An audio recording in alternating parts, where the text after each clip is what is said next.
In the previous classes, whatever the explanation I have given to you about the characteristic features of the living organism, like in the form of growth, reproduction, metabolism, consciousness, excretion, then about respiration, then about death, life cycle, whatever I have explained to you. So all those, what are the characters of living organism, and second one is about how the transpiration occurs in the plant, means how the loss of water in the form of water vapors occurs in the plant, then about how the respiration occurs in the plant. So means whatever in the previous class I have explained to you about these topic, so in today's class, so only you have to see about, that is about the video clips related with these topics. Okay, so you have to see one by one characters of living organism, transpiration in plants, and about the respiration in plants. Okay.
To the environment, the ability to detect changes in the surrounding environment.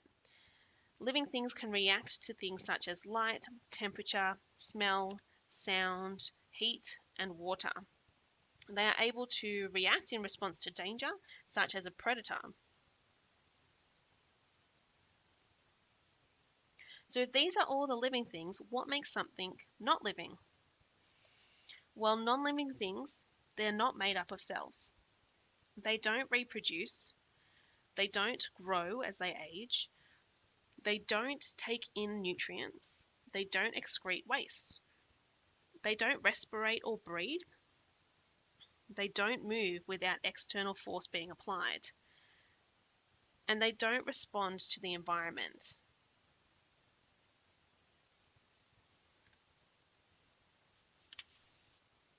So, as a recap, all living things are made up of cells. They all reproduce, they all grow, they need to be able to take in nutrition, and they need to be able to excrete waste. They respirate, they move, and they respond to the environment, while non-living things cannot do these.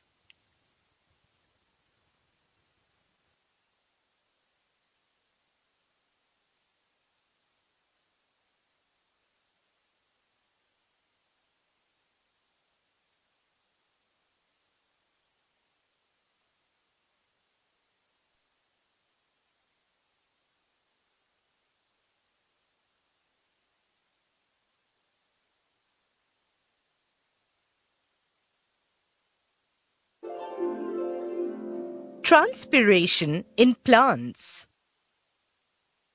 We know that roots absorb water and minerals from the soil. But most of the water absorbed is lost in the form of water vapor into the air. This process is called transpiration. Let's learn about how transpiration takes place in plants. In plants, the water required is absorbed by the roots from the soil with the help of root hairs by a process called osmosis. The water is further transported upwards through the stems to the leaves through xylem, which acts as a pipeline. Xylem cells have thick walls. Water then enters in mesophyll cell through stomata. Stomata are openings on the leaf surface through which transpiration takes place. The stomata are surrounded by guard cells which help the stomata to open and close. Transpiration takes place during daytime when the stomata are open. Transpiration is also done through lenticels, which are minute openings on the stem. Lenticels are less in number compared to stomata. Transpiration also takes place from the leaf surface. Leaves are covered by a waxy layer of cuticle, which is called cuticular transpiration. The cuticle actually helps the leaf to reduce the amount of transpiration taking place. So from all this, we can conclude that transpiration in plants can be done by three types. First, through stomata. Second, through lenticels. And third, from the leaf surface. Transpiration is very important to plants as the transpiration pull helps water in rising to the leaves against the force of gravity. As the rate of transpiration increases, so does the rate of absorption of water. If transpiration is more than absorption, the plant will lose its turgidity, and this will lead to drooping of leaves, stems, and flowers.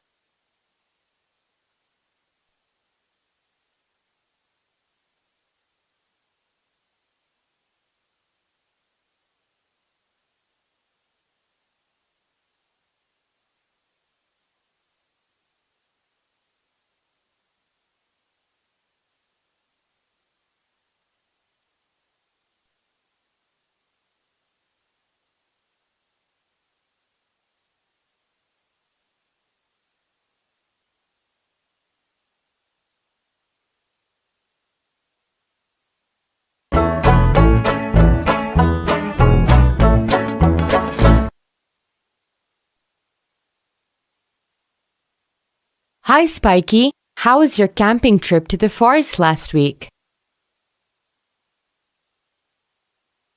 It was great! We learned a lot about plants. I didn't know plants were similar to humans in some ways. What do you mean? Did you know that plants breathe as well? Of course, plants breathe. All living things, including plants, need oxygen to exist. I don't understand. I thought that plants only need carbon dioxide and photosynthesis so they can make their own food and release oxygen in the process. That is correct.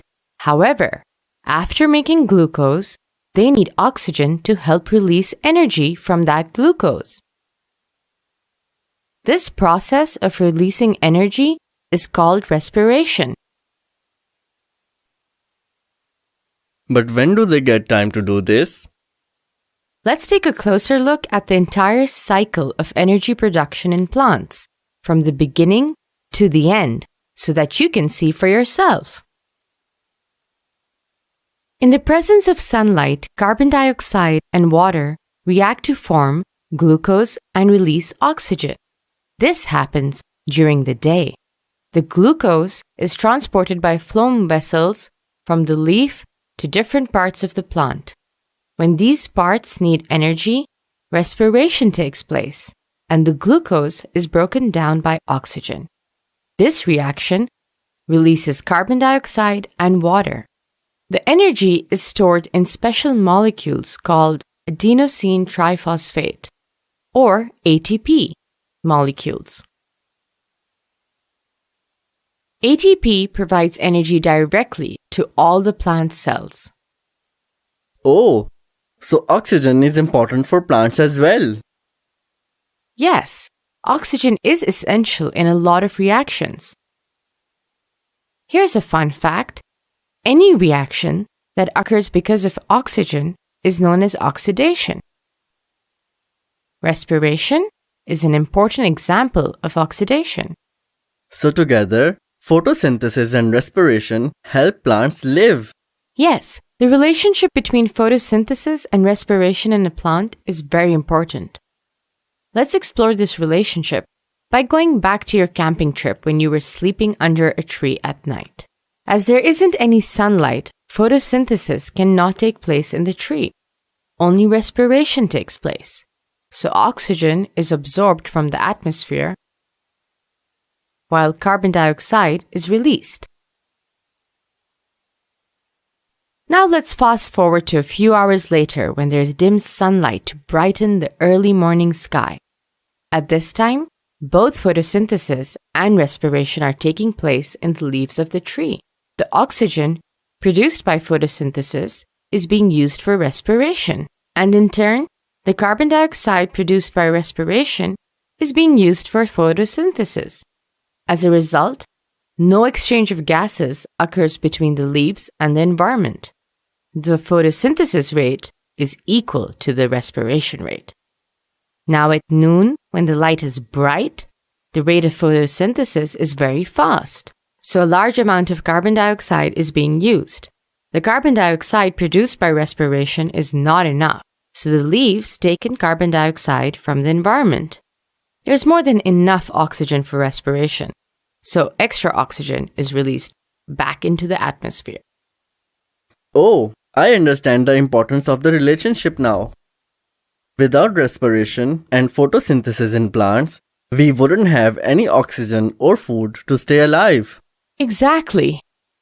Let's now summarize what we've learned. Phloem vessels transport glucose from the leaves to different parts of the plant. Glucose is broken down by oxygen to release energy, carbon dioxide, and water in a process known as respiration. This energy is supplied to a plant's cells by adenosine triphosphate molecules. Photosynthesis takes place only during daytime, while respiration takes place all the time.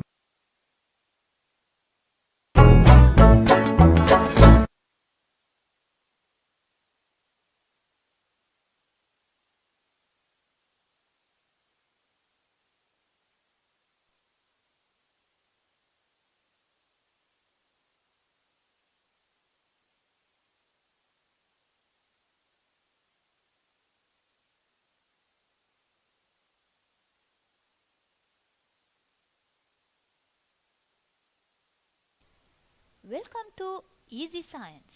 Let us move to the topic characteristics of organisms.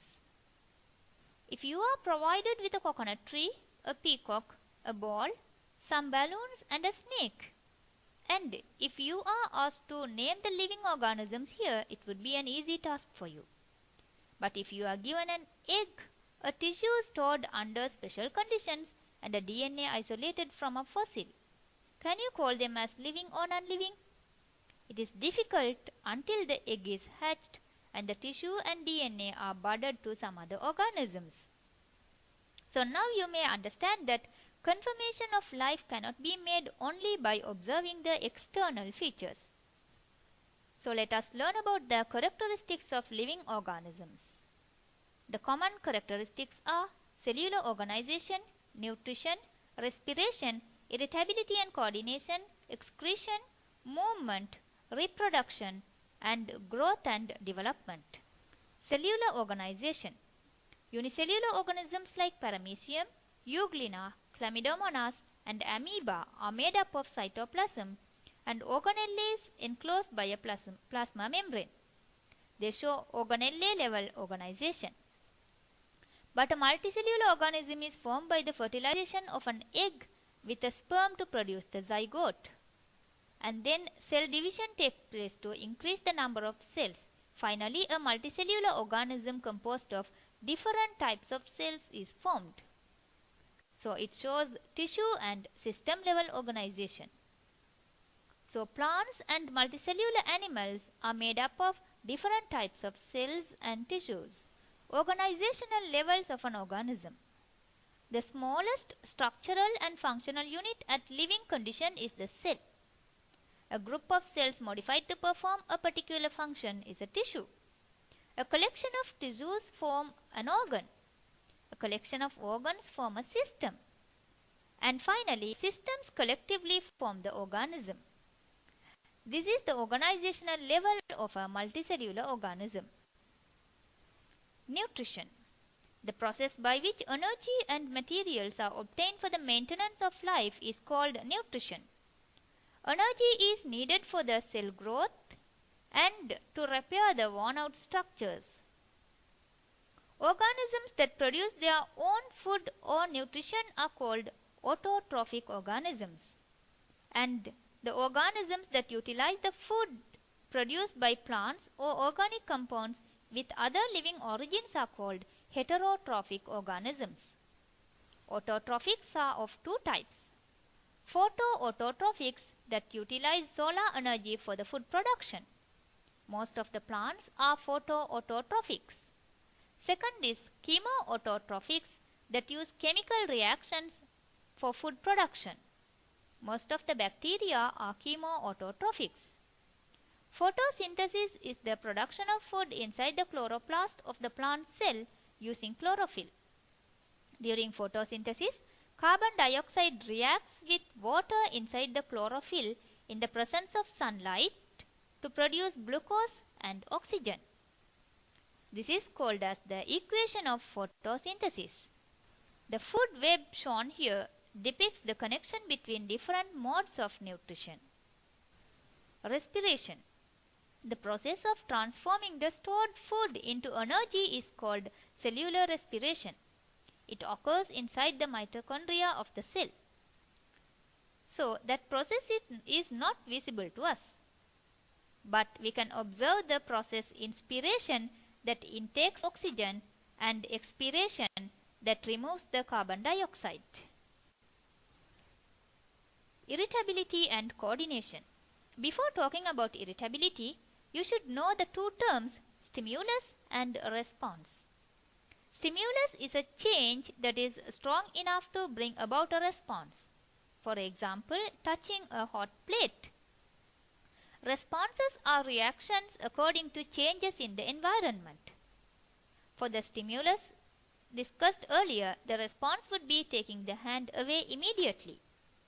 For this to happen, our body should have the ability to respond, and there should be a connection between the part receiving the stimulus and the part responding to it.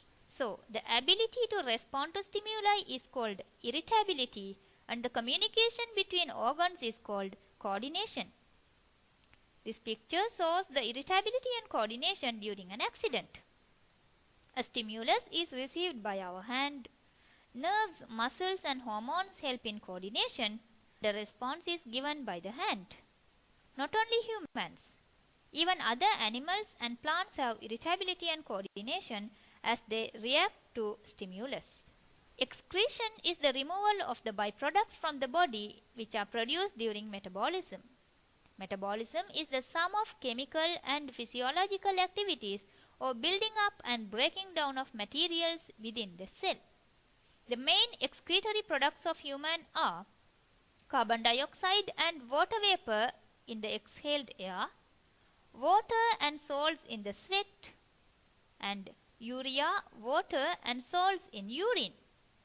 Nitrogenous excretion of human mainly occurs by the kidney. Carbon dioxide released by the plants during respiration and oxygen released during the photosynthesis too can be considered as excretion. Organisms need to move in order to fulfill their needs. They use various organs or their whole body for the movement. Unicellular organisms use cilia, pseudopodia and flagella for locomotion. And multicellular organisms use structures like fins, wings and legs for locomotion. Plants too move as response to various stimuli: growth of shoot tip towards the light, growth of root apex towards gravity, shrinking of some leaves when touched, and bending of stems always away from the root are some examples of the movement shown by the plants. Reproduction is the production of a new generation by a unicellular or multicellular organism for the continuation of their species. This is a very important characteristic because it is needed for the existence of Earth. Reproduction is of two types: sexual reproduction and asexual reproduction. During sexual reproduction, gametes of two individuals of the same species unite to form a zygote. During asexual reproduction, a single organism produces identical new offsprings without the contribution of another organism. Growth and development. Life of multicellular organisms start from a single cell called zygote. Eggs and sperm fuse to form a zygote. Zygote develops into an embryo, and embryo later transforms into an offspring.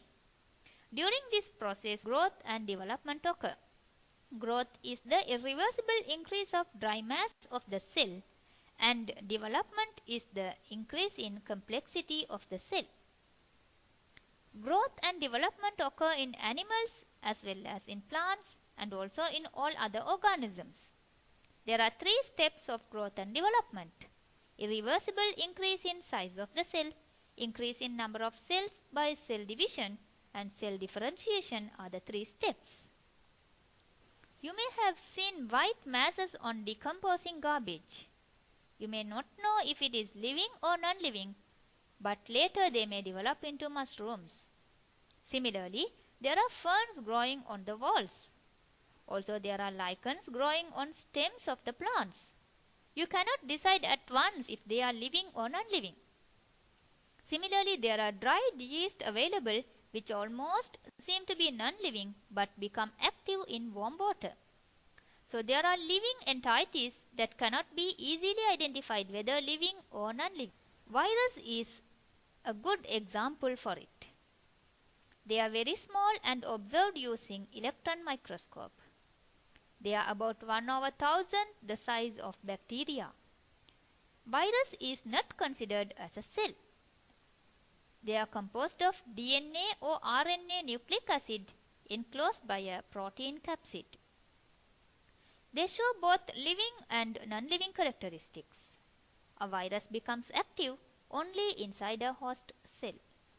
Virus can cause diseases to human, animals, and to the plants.